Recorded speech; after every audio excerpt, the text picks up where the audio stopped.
महाराज जी, शादीशुदा जीवन में एक औरत का सबसे बड़ा कर्तव्य क्या है? देखो, पहली बात तो आप ना औरत हो और ना कोई पुरुष है। पहली बात स्वीकार करो कि मैं भगवान का अंश हूं। मानते इस बात को? पहली बात, पहले हम भगवान के अंश हैं। फिर दूसरी बात है कि ये अंश स्त्री शरीर में आया है, तो स्त्री शरीर का कर्म हुआ लोक धर्म, और भगवान के अंश है, ये हुआ परम धर्म। परम धर्म का पालन करते हुए, भगवान का नाम जप करते हुए, अपने परिवार और अपने पति को भगवत स्वरूप मानकर आराधना करना, ये एक स्त्री का परम कर्तव्य है। जैसे सास ससुर है, उनमें भगवत भाव करे। देवर, नंदरानी, जो भी है, ये सब भगवत स्वरूप है। लड़ाई झगड़ा कलह अशांति तब होती है जब हमारे अंदर भेद बुद्धि होती है। जब भगवत बुद्धि होती है तो सब प्यार भरा जीवन। और जब हम सास ससुर की सेवा करेंगे, अपने पति के परिवार को प्रेम देंगे, तो पति अपने आप अधीन बना रहेगा। अगर पति अधीन बना है और परिवार की भगवत स्वरूप से सेवा हो रही, तो आप खुद देखो, ये लोक आपके लिए परम सुखमय हो जाएगा। और परम धर्म भगवत अंश नाम जप कर रहे, इसलिए आपको भगवान की प्राप्ति होगी। लोक परलोक दोनों आपके मंगल में हो जाएंगे यदि नाम जपते हुए, भगवत भाव से अपने परिवार की सेवा करते हुए, उसका फल अपने पति को प्रसन्न रखना, पति की अधीनता, पति के सुख के विषय में चिंतन करना कि हम कौन सी चेष्टा करें जिससे हमारे पति को सुख मिले। यही स्त्री का परम धर्म है। एक है धर्म, एक है व्रत, एक है कर्म, एक है नियम। पति कैसे प्रसन्न हो? एक है धर्म कर्म व्रत नेमा, काय वचन मन पति पद प्रेमा। शरीर से, वाणी से, मन से हमारी चेष्टा पति के चरणों में, वो प्रसन्न रहे, वो सुखी रहे। अगर ये हो गया तो लोग परलोक दोनों बनते हैं। महाराज जी, इसमें एक और प्रश्न है, ये तो एकदम विशुद्ध उत्तर होगा। हाँ, भागवती। महाराज जी, अगर पति प्रतिकूलता दे, पति की तरफ से प्रतिकूलता हो, जैसा वैसे भक्ति में आनंद तो तभी आता है जब हम आपको प्यार करें, आप हमें प्रतिकूलता दें।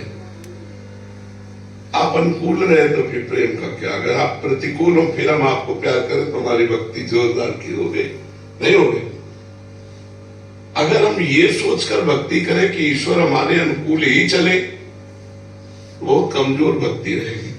और जब ये सोच के चलेंगे कि आप हमें दंड भी देंगे, प्रतिकूलता भी करें, प्यार का मतलब समझते हो? हम जैसे आपको प्यार करते हैं और आप सभा में खड़े होकर दूसरे को प्यार कर रहे हैं, आदर दे रहे हैं, हमारा तिरस्कार कर रहे हैं, फिर भी हमारे हृदय में आपके प्रति प्यार भाव बना रहे, उससे प्यार कहते हैं। ये प्यार कौन करता है? उपासक के सिवा थोड़ी कोई कर सकता है। भगवान ने वामन रूप धारण करके बलि से 3 पग पृथ्वी मांगी। गुरु जी ने उनके मना किया कि ये कोई वामन और नहीं, भगवान श्री हरि है, ये अपना पैर इतना बढ़ा लेंगे कि तुम 3 पग दे ही नहीं पाओगे। तो उन्होंने गुरु की आज्ञा नहीं मानी। क्या भगवान जब मांगने आए हैं, ये अपने संकल्प से भी छीन सकते थे, ये अपने पार्षदों को भेजकर हमें मरवा भी सकते थे। जब मांगने आए हैं तो गुरुदेव आपकी बात नहीं मानेंगे। भगवान के लिए तो गुरुदेव होते हैं। आप भगवान से मना कर रहे हो कि इनको मत दो, अब हम आपकी बात नहीं मानेंगे। देखते जाना, हम आपको प्रेम की बात करें। गुरुदेव ने शाप दे दिया, जा ऐश्वर्य भ्रष्ट हो जा, श्रीहीन हो जा, लक्ष्मीहीन हो जा। कोई फर्क नहीं पड़ा बलि का। 3 पग पृथ्वी का दान किया। गुरु से भी एक तरह से अवज्ञा करके भगवान को 3 भगवान को 3 पग पृथ्वी दान किया।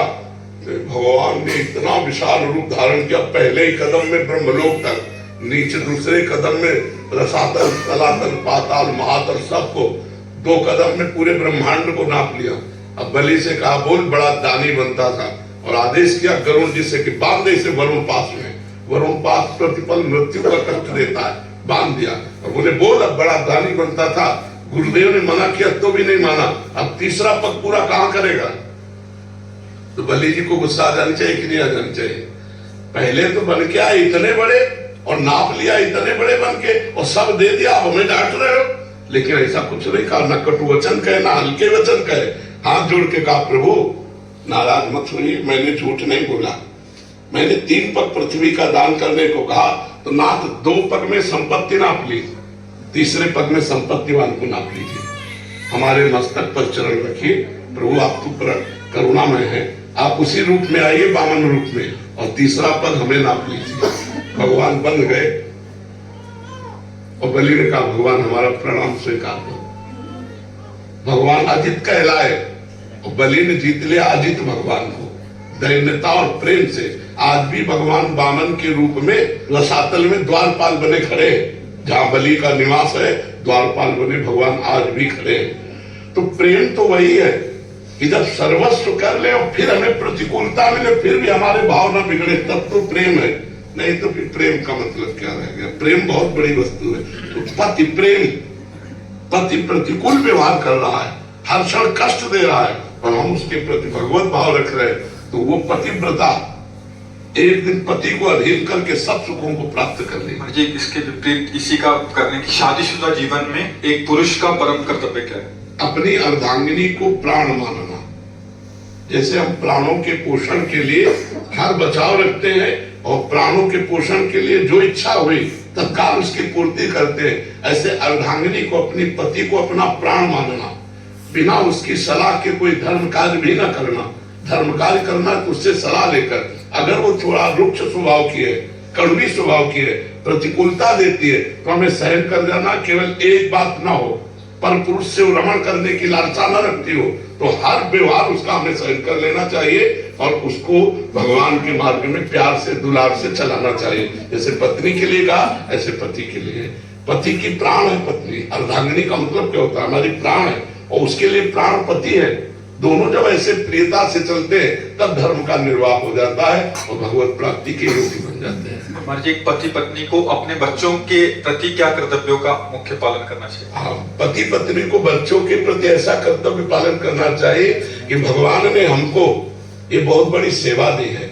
जैसे हमारे माता पिता ने हमको स्वस्थ किया पढ़ा लिखा करके और ये हमको सत्मार्ग दिया, ऐसे जब तक हम अपने बच्चों को पढ़ा लिखा कर पुष्ट करके और उनकी योग्यता के अनुसार उनका ब्याह आदि करके उनको अपने व्यापार नौकरी आदि में सत्सब्ज न देख ले, तब तक हमारे लिए और कोई धर्म कर्म तीर्थ यात्रा नहीं।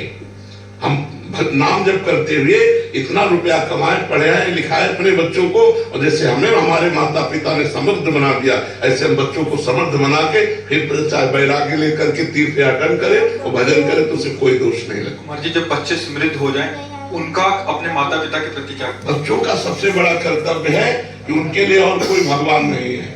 जिन माता ने, जब हमें ज्ञान नहीं था कि हम शौच लोग शंका उनके बिस्तर में उनकी गोद में ही कर रहे हैं, उस समय वो गीले की तरफ लेट जाती और हमें सूखे की तरफ सुलाती, अपने शरीर का रक्त दुग्ध रूप में परिणित करके हमको पिलाया।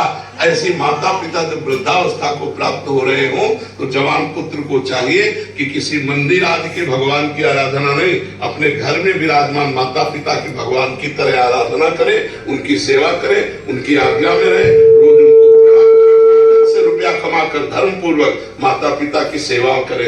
वस्त्र है, भोजन है, औषधि है, अपने हाथ से भी सेवा करे और धन से भी सेवा करे और मन से भी सेवा करे। तो ऐसे माता पिता की सेवा करने वाले पुत्र को अपने आप भगवत प्राप्ति हो जाती है। और अगर मान लीजिए पुत्र दो हो, समृद्ध हो जाए, अपने फैसले स्वयं लेने लग जाए, तो भाई का भाई के प्रति क्या कर्तव्य? भाई को चाहिए, अगर वो बड़ा भाई है तो छोटे भाई के प्रति पुत्रवत प्यार रखना चाहिए। अगर वो 1-2 इंच जमीन ज्यादा ले रहा है, वस्तु ज्यादा ले रहा है, तो लड़ाई नहीं करना चाहिए, छोड़ देना चाहिए। छोटे भाई को चाहिए कि बड़े भाई को पितृवत मान करके, जैसे पिता के साथ बर्ताव करते हैं ऐसा बर्ताव करना चाहिए। बड़े भाई को अपने छोटे भाई के हिस्से का एक दाना भी एक्स्ट्रा नहीं लेना चाहिए। अगर छोटा बड़े भाई के हिस्से को ले रहा है तो उसे पिता के समान अपना पुत्र मान करके उसे दे देना चाहिए, लेकिन बड़े भाई को छोटे भाई का हिस्सा नहीं लेना चाहिए। छोटे भाई अगर बड़े भाई का कुछ हिस्सा लेते हैं तो दया और दुलार करके दे देना चाहिए, तुम छोटे हो जाओ। और छोटे भाई को चाहिए कि अपने बड़े भाई को पिता के तुल्य मानकर उनका आदर करे, कभी उनका अपमान न करे। तो ये भ्रातृ प्रेम परिवार को सुखद और उन्नतशील बना देगा। जी, एक भ्राता का अपनी बहन के प्रति क्या कर्तव्य होना चाहिए? बहन के प्रति भाव ये रखे कि जब तक उसका ब्याह ना हो तब तक उठते बैठते चलते फिरते हर समय बहन की सुरक्षा की भावना रखे, कभी उस पर वो कोई दोषारोपण ना आने पावे। ये जवान भाइयों का कर्तव्य होता है कि यौवन अवस्था है, कहीं मन विचलित हो सकता है, तो हमारा कर्तव्य है कि हम अपनी बहन की सुरक्षा में रहे, और जब ब्याह हो जाए तो पूर्णतः पूरे जीवन भर जो जो उत्सव पड़ते हैं भाई के, उन उत्सवों में जाए और कुछ भेंट कुछ सामग्री उनको समर्पित करता रहे, तो इससे भाई बहन का संबंध भी पुष्ट होता रहेगा। बोले श्री राधा वल्लभ लाल की।